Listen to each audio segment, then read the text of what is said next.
सिमेन्टमा चिप्लेर दुना गाई यहाँ लक फुस्का छ कि यसलाई चाहिँ हामीले उठाउने प्रयास गरेको छौँ। 2-3 दिनदेखि यो सुतेर भइरहेछ। एकदम गम्भीर घाइते। यहाँनिर हाम्रो जवानहरू सबैजना खटिरहेछ।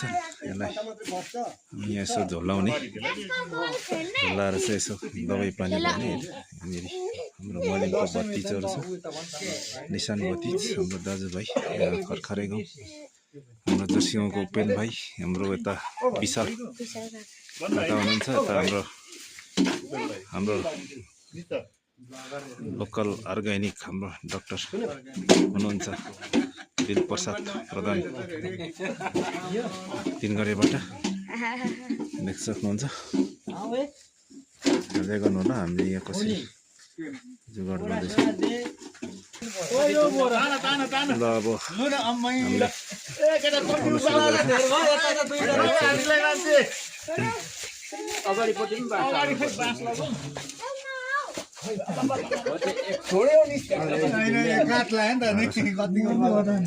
साह्रै पीडा भइरहेछ।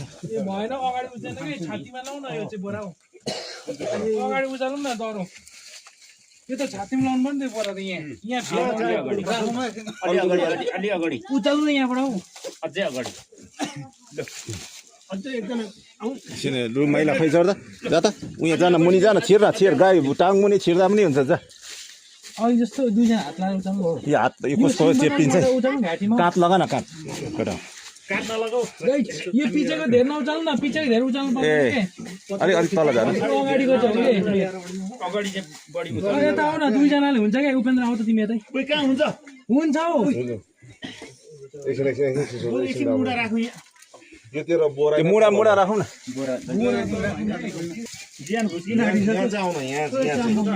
उता जाऊ न कान्छ यता जाऊ त।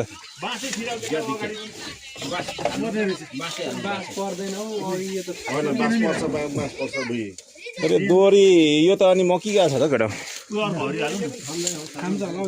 यो बेल्ट लगाऊ न, बेल्ट उयो बेल्ट छ त, बेल्ट बाँधा त उठाउनु त एकताल उठाउन एक त मजाले उठाउनु यहीँबाट छिराउनु साइला हौ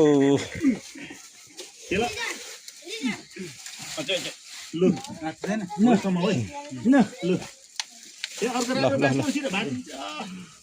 गाई त हुँदो गयो एकछिन